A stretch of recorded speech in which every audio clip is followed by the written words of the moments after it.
All right, hello everyone. Welcome to the Art of Awesomeness podcast. I'm your host, Adrian Kaswani. This is episode 80. Now, I'm going to get into the first order of business. I'm going to get into everything for this episode.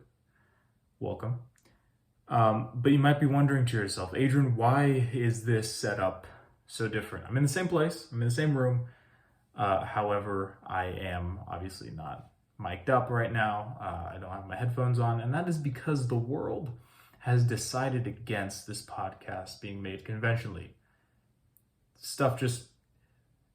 Things are weird right now. The internet is not working, number one, so editing and recording, all of that stuff is acting very weird right now, and it's probably not the best idea to be using it. Headphones decided that they don't want to work anymore. So, that's an interesting development. So, stuff has been going down to where this podcast is probably not going to be the same as other podcasts up to this point. So, of course, I wanted to make sure that we are maintaining consistency on this podcast. So obviously I'm putting out something, and it's a pretty important episode in my opinion, seeing as it is Easter. So at least it's Easter when this episode comes out, which is awesome. And that's what Happy National Day is, right? The only national day that counts today is Happy Easter Day. Happy Easter. And so we're going to be reading some passages in the Bible about Easter, specifically Matthew 26 through 28. And, but yeah, this episode, just technical difficulties galore. So you know that things aren't working too well behind the scenes for me to be relegating this to my phone camera and my phone audio for the podcast, which is why I'm not going to make this episode super long, because I know people don't really like to listen to lower quality audio for extended periods of time. So again, I apologize for the decrease in the level of quality, I guess you could say, for this episode, and kind of maybe the grittiness of it. I don't really know what word to describe it as, but nevertheless, this episode is going to be a bit more amateurish than it already is. But with that being said, it is Easter, so I want to make sure. I think last Easter on the podcast, I read a little bit, maybe one chapter. I think I might have read one chapter. And so I don't know if it was in the book of Matthew. I don't know if it was in the book of, or in any of the other Gospels. I'd have to probably go back in that video and look. But for this episode, I am just going to be reading to you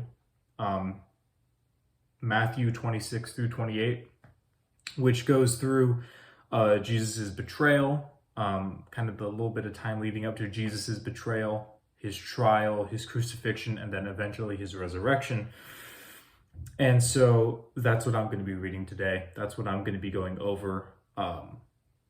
So yeah, I think it's an important thing. Obviously, at its core, this podcast, or at the very least, it's the hosts of this podcast are Christians, and that's the worldview through which we see things and apply knowledge. Any podcast episode ever that we've given advice on has always come deep down from a biblical perspective. So it is important to make sure that we, as Christians running a Christian podcast, make note of whenever an important event or day of remembrance needs to be brought up. Of course, Easter is quite a big one for many people all over the world. So with that, I'm going to start reading. It's not much to look at because it's just me reading right now.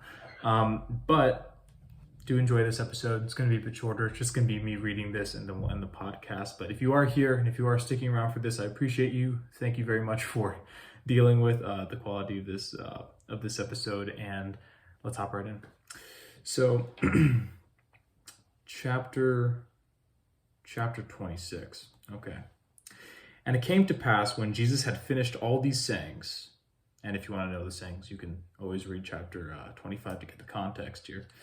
But it says, and it came to pass when Jesus had finished all these sayings, he said unto his disciples, Ye know that after 2 days is the feast of the Passover, and the Son of Man is to be betrayed and to be crucified.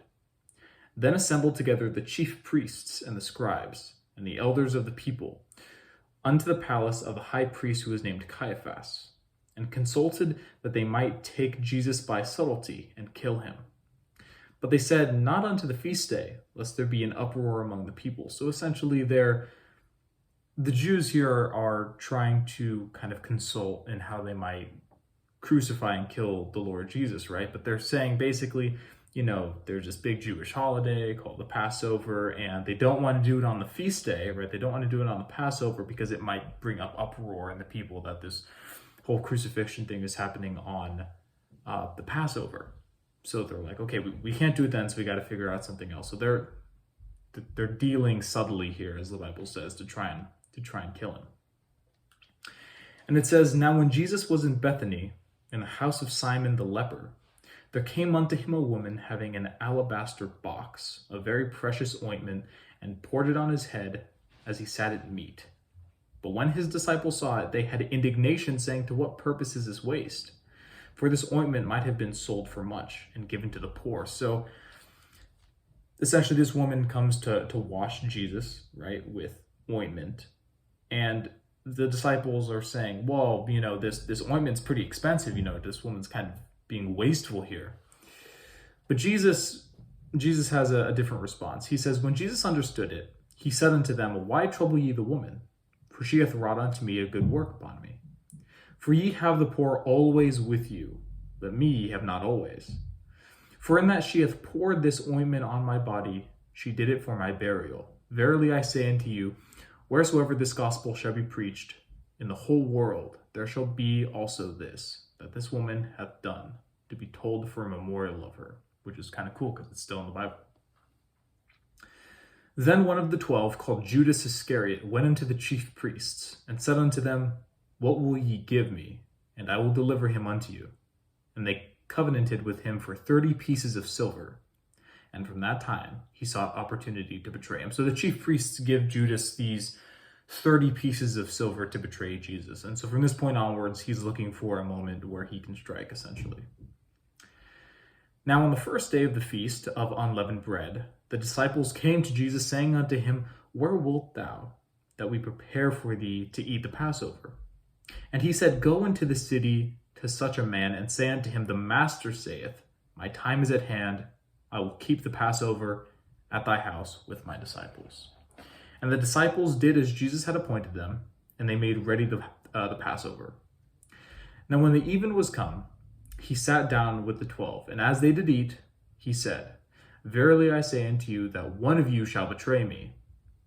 And they were exceedingly sorrowful, and began every one of them to say unto him, Lord, is it I? So Jesus is basically, they're sitting down at this feast, and he says, look, one of you guys is going to betray me. So he drops that bombshell on the table. And then all of the disciples start freaking out, asking whether or not they're the betrayer. And he answered and said, he that dippeth his hand with me in the dish, the same shall betray me. The Son of Man goeth as it is written of him, but woe unto the man by whom the Son of Man is betrayed.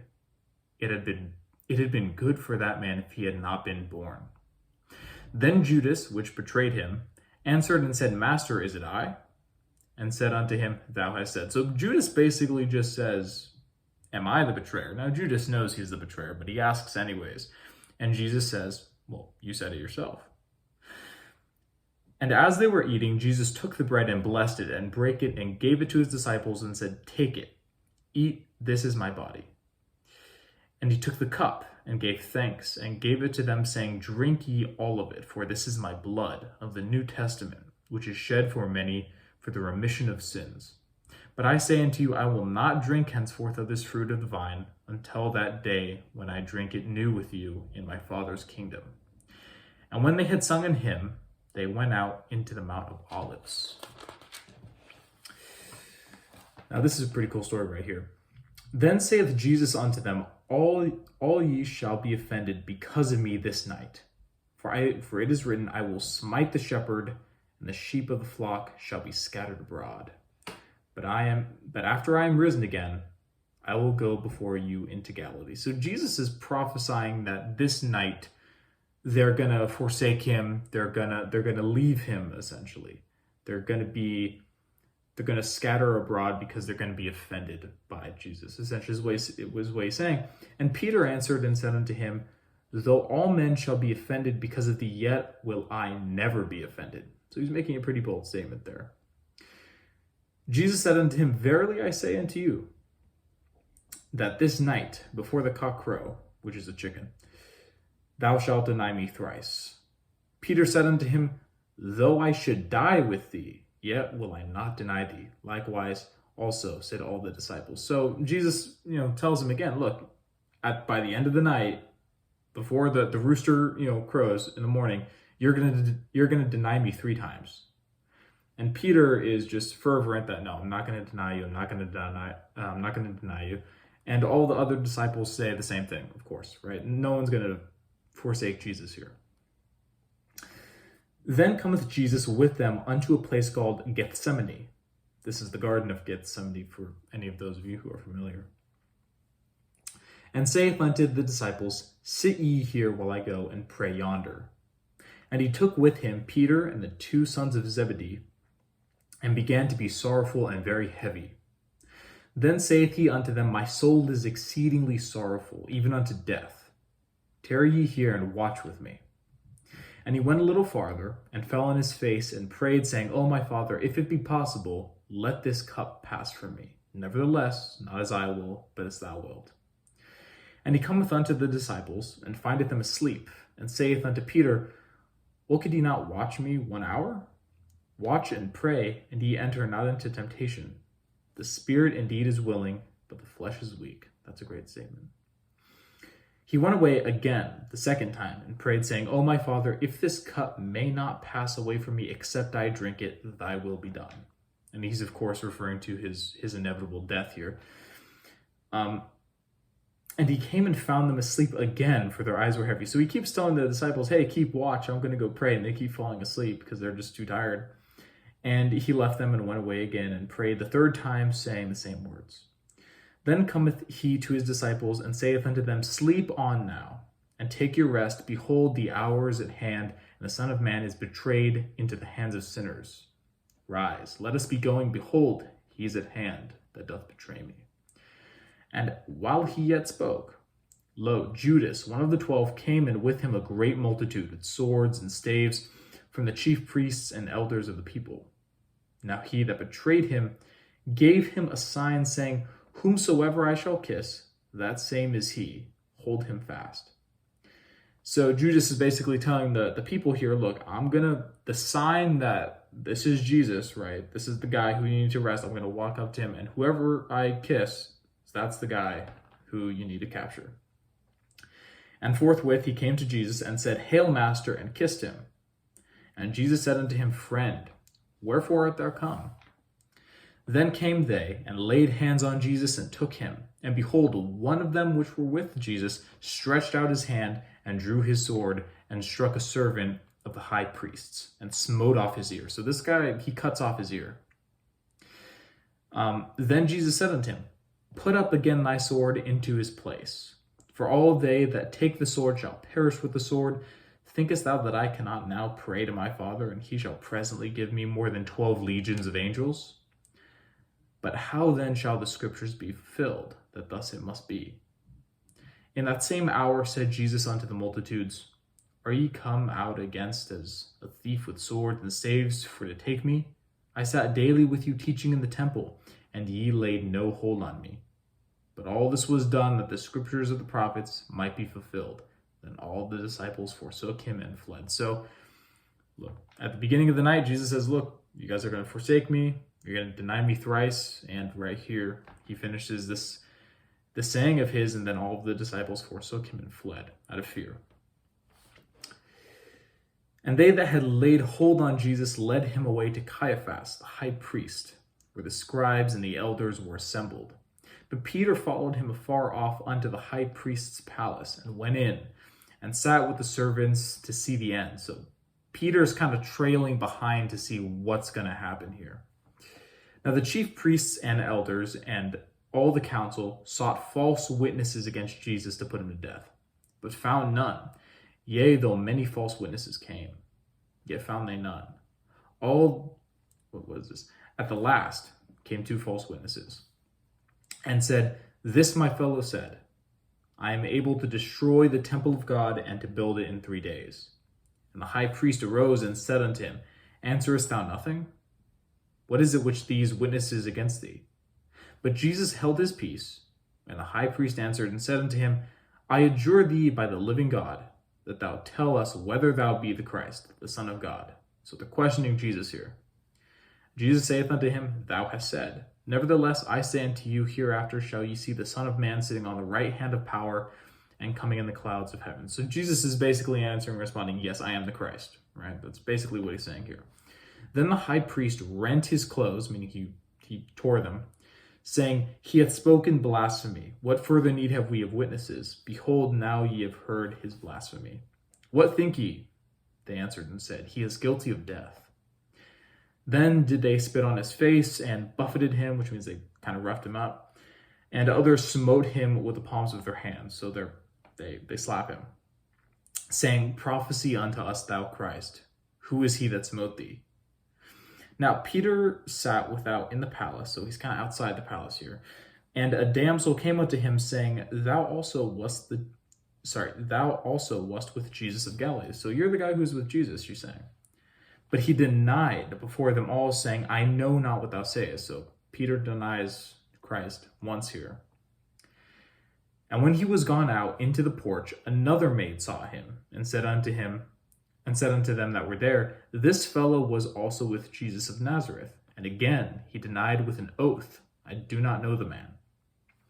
And after a while came unto him they stood by, and said unto Peter, Surely thou art one of them, for thy speech bewareth thee. Then began he to curse and to swear, saying, I know not the man. And immediately the cock crew. And Peter remembered the word of Jesus, which said unto him, Before the cock crow, thou shalt deny me thrice. And he went out and wept bitterly. So he denies Christ 3 times, and he weeps bitterly because he realizes what he's done. Now, this is the beginning of chapter 27. When the morning was come, all the chief priests and elders of the people took counsel against Jesus to put him to death. And when they had bound him, they led him away and delivered him to Pontius Pilate, the governor. Then Judas, which had betrayed him when he saw what was condemned, repented himself and brought again the 30 pieces of silver to the chief priests and elders. So that 30 pieces of silver that the priests gave Judas to betray Jesus, he's bringing it back to them, because he realizes what he's just done. And he said, saying, I have sinned in that I have betrayed the innocent blood. They said, What is that to us? See thou to that. And he cast down the pieces of silver, so he throws it at their feet in the temple and departed and went and hanged himself. So Judas here is so upset that he betrayed Jesus, he kills himself. He hangs himself. And the chief priests took the silver pieces and said, It is not lawful for to put them into the treasury, because it is the price of blood. And they took counsel and bought with them the potter's field, to bury strangers in. Wherefore that field was called the field of blood unto this day. Then was fulfilled that which was spoken by Jeremy the prophet, saying, And they took that 30 pieces of silver, the price of him that was valued, whom they of the children of Israel did value. And they gave them to for the potter's field, as the Lord appointed me. And Jesus stood before the governor, and the governor asked him, saying, Art thou the King of the Jews? And Jesus answered unto him, Thou sayest. And when he was accused of the chief priests and elders, he answered nothing. Then said Pilate unto them, Hearest thou not how many things they witness against thee? And he answered him to never a word. So he's being accused. Pontius Pilate is questioning him, but Jesus is not saying a word. He's keeping his peace, he's keeping his silence. And the Bible says, insomuch that the governor marveled greatly. So Pontius Pilate, the governor, is just amazed that Jesus is keeping his peace in this situation and is not saying a word. So at that feast, the governor was wont to release unto the people a prisoner whom they would. And they had then a notable prisoner called Barabbas, however you want to pronounce that. Therefore, when they were gathered together, Pilate said unto them, Whom will ye that I release unto you, Barabbas or Jesus, which is called Christ? So he's asking the Jews, the people, the multitude here, that he's going to release one of two people, Barabbas, which we know in other books of the Bible is this horrible person, this horrible prisoner who should be put to death, or Jesus, the innocent man. For he knew that for envy they had delivered him. So Pontius Pilate, he knows that the situation is messed up. He knows that Jesus is innocent here. And he's just kind of asking the people again, like, do you really want me to kill this innocent man? I mean, I'll give you one or the other, the innocent man or the bad man. He's asking the people this here. When he was set down on the judgment seat, his wife sent unto him, saying, have thou nothing to do with that just man? For I have just suffered many things this day in a dream because of him. But the chief priests and elders persuaded the multitude that they should ask Barabbas and destroy Jesus. The governor answered and said unto them, whether of the twain will ye that I release unto you? They said, Barabbas. So they're choosing this criminal here over Jesus to be spared. Pilate saith unto them, what shall I do then with Jesus which is called Christ? They all say unto him, let him be crucified. And the governor said, why? What evil hath he done? But they cried out the more, saying, let him be crucified. When Pilate saw that he could prevail nothing, but that rather a tumult was made, he took water, washed his hands before the multitude, saying, I am innocent of the blood of this just person. See ye to it. So Pontius Pilate, the entire time, he sees clearly that Jesus is innocent, but the people are pressuring him to crucify him, and so Pontius Pilate says, just do what you will with the man. Go ahead, crucify him, but it's not on my hands. Then the soldiers of the governor took Jesus into the common hall, and gathered unto him the whole band of soldiers. And they stripped him and put on him a scarlet robe. And when they had plaited a crown of thorns, they put it upon his head, and a reed in his right hand, and they bowed the knee before him and mocked him, saying, Hail, King of the Jews! And they spit upon him and took the reed and smote him on the head. And after that they had mocked him, they took the robe off of him and put on his own raiment and led him away to crucify him. So they have a little mocking ceremony, just kind of mocking Jesus by making him look like a king with a robe and crown of thorns and stuff like that before he dies. And now we have the crucifixion. And as they came out, they found a man of Cyrene, Simon by name.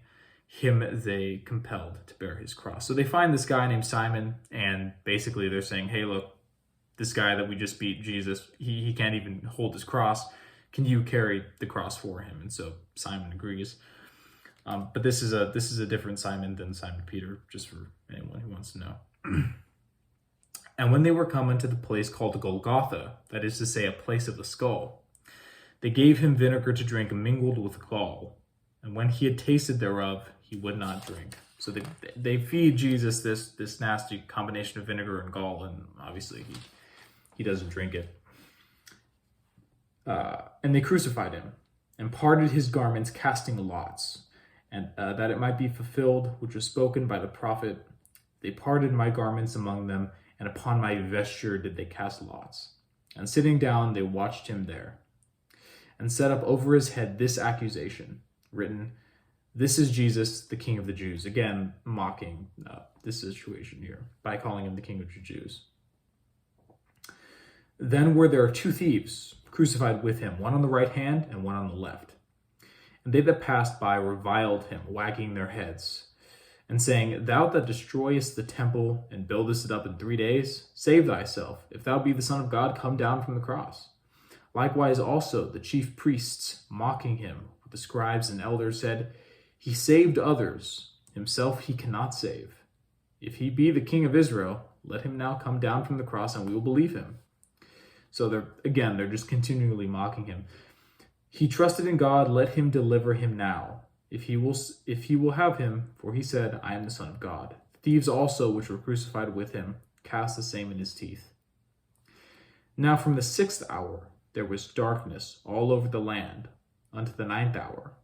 And about the 9th hour Jesus cried with a loud voice, saying, Eli, Eli, lama sabachthani, which I hope I'm pronouncing the last part right. But that is to say, my God, why hast thou forsaken me? Some of them that stood there, when they heard that, said, This man calleth for Elias. So Jesus, he's crying out, my God, why hast thou forsaken me? And so he obviously, in Aramaic, he's saying, Eli, Eli, lama, Eli is just another name for God. But the people who are hearing him, they mishear him and think that he's talking about the prophet Elias, right? And straightway one of them ran and took a sponge and filled it with vinegar and put it on a reed and gave him to drink. The rest said, let us see whether Elias will come to save him. So they're thinking that Elias the prophet is going to save him because they misheard, because Jesus was really talking about God here. So this is just a misunderstanding of the people thinking he's calling out to someone he's not. But then it says here in verse 50, Jesus, when he had cried again with a loud voice, yielded up the ghost. So he officially dies here on the cross. And behold, the veil of the temple was rent in twain, so torn in two, from the top to the bottom. And the earth did quake, and the rocks rent. So the rocks are split in half, because this earthquake is so massive. And the graves were opened, and many bodies of the saints which slept arose, and came out of the graves after his resurrection, and went into the holy city, and appeared unto many. Now when the centurion and they that were with him watching Jesus saw the earthquake and those things that were done, they feared greatly, saying, truly this was the Son of God. And many women were there beholding afar off, which followed Jesus from Galilee, ministered unto him, among which was Mary Magdalene and Mary the mother of James and Joseph, which were Jesus' step-siblings, and the mother of Zebedee's children. Now when even was come, that is to say, when it was evening, there came a rich man of Arimathea named Joseph, who also himself was Jesus' disciple. He went to Pilate and begged the body of Jesus. Then Pilate commanded the body to be delivered. And when Joseph had taken the body, he wrapped it in a clean linen cloth, and laid it in his own tomb, which he had hewn out of the rock. And he rolled a great stone to the door of the sepulchre, and departed. And there was Mary Magdalene, and the other Mary sitting over against the sepulchre. Now the next day that followed, the day of the preparation, the chief priests and Pharisees came together unto Pilate, saying, Sir, we remember that the deceiver, referring to Jesus, said while he was yet alive, after 3 days I will rise again. Command therefore that the sepulchre be made sure unto the 3rd day, lest his disciples come by night and steal him away, and say unto the people, he is risen from the dead. So the last error shall be worse than the first. Pilate said unto them, Ye have a watch. Go your way, make it as sure as you can. So they went and made the sepulchre sure, sealing the stone and setting a watch. Now we are chapter 28. In the end of the Sabbath, as it began to dawn towards the 1st day of the week, came Mary Magdalene and the other Mary to see the sepulchre. And behold, there was a great earthquake, for the angel of the Lord descended from heaven and came and rolled back the stone from the door and sat upon it. His countenance was like lightning, and his raiment white as snow. And for fear of him, the keepers did shake and became as dead men. So they're so fearful that they become as dead men. And the angel answered and said unto the woman, Fear not ye, for I know that ye seek Jesus, which was crucified. He is not here, for he is risen, as he said. Come, see the place where the Lord lay, and go quickly, and tell his disciples that he is risen from the dead, and behold, he goeth before you into Galilee. There shall ye see him. Lo, I have told you. And they departed quickly from the sepulchre with fear and great joy, and did run to bring his disciples word. And as they went to tell his disciples, behold, Jesus met them, saying, All hail. And they came and held him by the feet and worshipped him. Then said Jesus unto them, Be not therefore, be not afraid. Go tell my brethren that they go into Galilee, and there shall they see me. Now when they were going, behold, some of the watch came into the city, and showed unto the chief priests all the things that were done. And when they were assembled with the elders, and had taken counsel, they gave large money unto the soldiers, saying, See ye, his disciples came by the night, and stole him away while we slept. And if this come to the governor's ears, we will persuade him and secure you. So they took the money, and did as they were taught, and this saying is commonly reported among the Jews till this day. Then the 11 disciples went away into Galilee, into a mountain where Jesus had appointed them. And when they saw him, they worshipped him, but some doubted. And Jesus came and spake unto them, saying, All power is given to me in heaven and in earth. Go ye therefore, and teach all nations, baptizing them in the name of the Father, and of the Son, and of the Holy Ghost, teaching them to observe all things whatsoever I have commanded you. And lo, I am with you always, even unto the end of the world. Amen. So, if any of you are in question as to what the purpose of Easter is, there it is, right there. And of course, you can read the different accounts in the different Gospels. That is not the only place in the Bible where you can read about the resurrection. I just chose that one because I believe chapter 28 was the one that I read last time around, the last kind of Easter episode that we had, which at this point was a year ago, which is kind of crazy to think about. But yeah, hopefully you guys gained some insight from that story. I hope I was able to read it well and I didn't butcher it too badly. But yeah, happy Easter, everyone. Make sure to remember what Easter is all about. And thank you for watching episode 80 of the Art of Awesomeness podcast. We are now officially in the 80s, and I will see you in episode 81. Hopefully we can get some all these technical difficulties fixed by then. But until then, I'll see you later, and happy Easter. Take care.